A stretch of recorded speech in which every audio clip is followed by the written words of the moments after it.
अस्सलामुअलैकुम। मैं हूं फैसल तारड़। आज 31 जनवरी 2022 है और आज दिन है पीर का। इस वीडियो के अंदर हमने बात करनी है कि खित्ते के अंदर किस तरह से पुरतशद्दुद कार्रवाइयों में इजाफा हो चुका है। साल का आगाज जब हुआ था, मैंने एक वीडियो की थी, मैंने आपको बताया था कि पूरा 2022 आपको हर तरफ से हमले, फसादात, खून खराबा, कत्लो गारत में घिरा हुआ नजर आएगा। आपको नई जंगे, नए फसादात नजर आएंगे और आपने देख लिया क्या यूक्रेन के अंदर हो रहा है, क्या यमन के अंदर हो रहा है, किस तरह पाकिस्तान के अंदर अटैक्स हो रहे हैं, किस तरह से यूएई पर अटैक्स हो रहे हैं। आज सुबह का जब आगाज हुआ तो हमने एक खबर पढ़ी।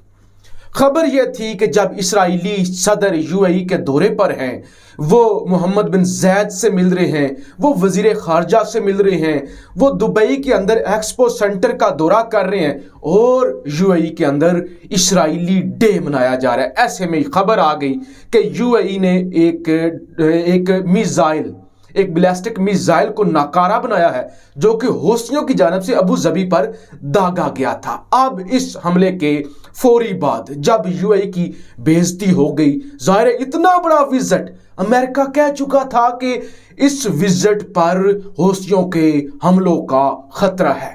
अब यूएई की इज्जत दांव पर लगी हुई थी।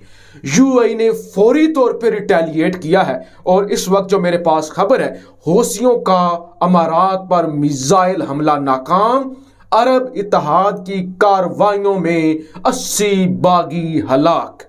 80 से ज्यादा बागी हौसी जो हैं वो इस वक्त कत्ल कर दिए गए हैं, मार दिए गए हैं। उनकी 11 से ज्यादा गाड़ियां भी नजर आतश कर दी गई हैं। यानी अरब इत्तेहाद की जानिब से बढ़ चढ़ के हमला किया गया है और हौसियों ने जो हमला किया था उसको नाकाम बना दिया गया था। अब हौसियों के पास ना तो कोई डिफेंस सिस्टम है, ना ऐसा कोई सिस्टम है जिसे वो हमलों को रोक सके, लेकिन सऊदी अरब के पास और यूएई के पास अच्छे डिफेंस सिस्टम है और यूएई इस्राइल से आयरन डोम की भी डील करने जा रहा है, या डील के लिए कम अज कम इस्राइल की मिन्नतें और तरले जरूर कर रहा है। आपको याद होगा कि 19 जनवरी को पहला हमला किया गया था हौसियों की जानिब से अबू ज़बी पर और यह कामयाब हमला किया गया था। 3 लोग मारे गए थे। इस हमले के बाद भी अरब इत्तेहाद ने, यूएई ने रिटेलिएट किया था। जब रिटेलिएट किया तो 150 से 200 लोग मार दिए गए थे और 400 से 500 लोग जख्मी हुए थे सहदा के अंदर, यमन के अंदर। और आज भी फौरी तौर पे यानी हौसियों को ये कार्रवाई उल्टी पड़ गई है, फौरी तौर पे बदला लिया गया है इस नाकाम हमले का। अब हौसियों की जानिब से 2 बयान आए हैं। हौसियों ने यह कहा है, एक तो हम यूएई पर हमले जारी रखेंगे, हम पीछे नहीं हटेंगे। दूसरी एक और स्टेटमेंट आई है, वो कहती है अब जो हम यूएई पर हमले करेंगे ना, ये यूएई ना रोक सकेगा ना बर्दाश्त कर सकेगा। यानी हम अब हाई वोल्टेज, हाई इंटेंसिटी बड़े हमले करेंगे, बड़े पैमाने पर यूएई को हम निशाना बनाने की कोशिश करेंगे। अब हमले यूएई पर हूं, हमले सऊदी अरब पर हूं, हमले यमन के अंदर हूं, मेरे लिए ये एक जितनी ही तकलीफ का बायस है। यूएई हमारा ब्रादर इस्लामी मुल्क है, वहां पे लोगों की शहादतें हों, यूएई बर्बाद हो, तब भी हमें खुशी नहीं होगी। सऊदी अरब एक मुसलमानों का सबसे अजीम मुल्क जिससे तमाम मुसलमान मोहब्बत करते हैं, ये और बात है कि वहाँ के हुक्मरानों ने उस मुल्क हमारे हम जो इतना मुहज़्ज़ब, इतना अच्छा मुल्क जहां पे कुरान जैसी मुकद्दस किताब उतरी, हमारे प्यारे नबी जिनकी खातिर यह कायनात खल की गई, आपने वहां पे ट्रैवल किया, आपकी वहां पे विलादत हुई, आप वहां पे आपका इंतकाल हुआ, वहां पे आपका रोज़ा शरीफ है, फिर मुसलमानों का किबला, मुसलमानों का काबा वहां पे है। वहां के अरबों ने जिस तरह से उस मुल्क को मुतनाज़ा बना दिया है, ये एक और बात है। लेकिन अगर वहां पर भी हमला हो तो तकलीफ हमें होगी। इसी तरह यमनी भी हमारे कोई दुश्मन नहीं है, یمنی ہمارے کوئی دشمن نہیں ہے، کوئی ایرانی ہمارے دشمن نہیں ہے، سب مسلمان ہیں، ہمارے لیے سب سے زیادہ سارے قابل احترام ہیں، جہاں بھی حملہ ہوگا تکلیف کا باعث ہوگا۔ اور یہ شیطانی طاقتیں، یہودی، باقی جو بڑی طاقتیں ہیں جن نے اپنا اسلحہ بیچنا ہے، وہ مسلمانوں کو لڑوا رہے ہیں، اور میرے خیال سے مسلمانوں کو شرم آ جانی چاہیے، اب مسلمانوں کو اب سیکھنا چاہیے۔ ایک اور خبر جلدی کے ساتھ، کالعدم ٹی ٹی پی کا انتہائی مطلوب دہشت گرد کمانڈر رفیع اللہ افغانستان میں مارا گیا۔ یہ جی بہت ہی خطرناک ٹیررسٹ تھا، بہت ہی ٹیررسٹ، جتنے بھی مارے گئے ہیں۔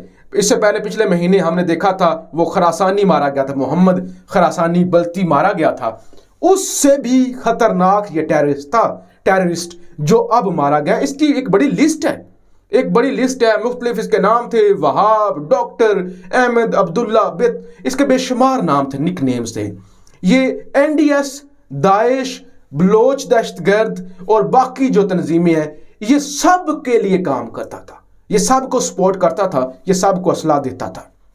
اچھا، 2011 کے اندر کچھ بمباری ہوئی تھی پاکستان پر، اور ٹیررزم کی اس وقت ایکٹیویٹیز آپ کو پتہ ہے انتہا پر تھی، عروج پر تھی، اس وقت بھی یہ مین کردار تھا۔ اس کے علاوہ کوئٹہ کے سول ہسپتال پر حملہ ہوا تھا، خودکش بمباروں کا حملہ ہوا تھا، اس وقت بھی یہ ان بمباروں کا سہولت کار تھا۔ سرینا ہوٹل میں جی جو خودکش بمباروں نے حملہ کیا تھا پچھلے سال، اس حملے کے اندر بھی یہ سہولت کار تھا، اس خبر کے اندر لکھا گیا ہے۔ اس کے علاوہ لیویز پر، ایف سی پر اور دیگر قانون نافذ کرنے والے اداروں پر جو حملے ہوتی ہیں، گاڑیاں اڑائی جاتی ہیں، ان حملوں میں بھی یہ ملوث تھا۔ اور یہاں پہ ایک لمبی لسٹ ہے جی، خیر یہ بے شمار حملوں میں ملوث تھا، یعنی انتہائی مطلوب دہشت گرد تھا۔ آخری خبر بڑی جلدی کے ساتھ، یہ ڈان نیوز کی خبر ہے، U N report claims Taliban have killed over 100 ex Afghan government officials. Hindustan Times, over 100 ex Afghan and international forces killed, UN says. Tribune, UN report says Taliban have killed sources of former Afghan officials and others. Al Jazeera, Taliban killed dozens of former Afghan officials. UN report, TRT World, over 100 former Afghan officials killed since Taliban take over. یہ جی Antonio Guterres جو کہ secretary general ہیں اقوام متحدہ کے، ان کو ایک report پیش کی گئی ہے یو این میں، جس میں یہ کہا گیا ہے طالبان نے تو کہا تھا کہ سب کے لیے ایمنیسٹی ہے، سب کے لیے عام معافی کا اعلان ہے، لیکن عام معافی دی نہیں گئی۔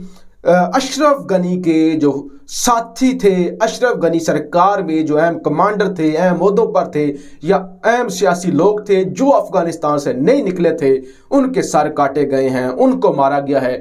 یہ اقوام متحدہ کہتی ہے، اور یہ الفاظ اینٹونیو گوتریس کی ہیں، کسی عام انسان کے نہیں ہیں۔ وہ کہتے ہیں ہمارے پاس مستند ثبوت ہے کہ طالبان نے ان 100 لوگوں کو یا 100 سے زائد لوگوں کو مارا ہے، جن کے ہمارے پاس ثبوت ہے۔ ویسے وہ کہتے ہیں ایک لمبی فہرست ہے، لیکن 100 سے زائد لوگوں کا ہمارے پاس ثبوت ہے، جبکہ طالبان کی جانب سے سرکاری طور پہ میڈیا پہ آ کے اس رپورٹ کو ریجیکٹ کیا گیا ہے کہ ہم نے اشرف غنی سرکار کے کسی بھی بندے کو ہاتھ بھی نہیں لگایا، لہذا جب ہم نے عام معافی کا اعلان کیا تھا تو اس کا مطلب یہ تھا کہ عام معافی ہے۔ تو یہ جناب صورتحال چل رہی ہے، اپنی رائے کا اظہار ضرور کیجیے گا۔ پاکستان زندہ باد۔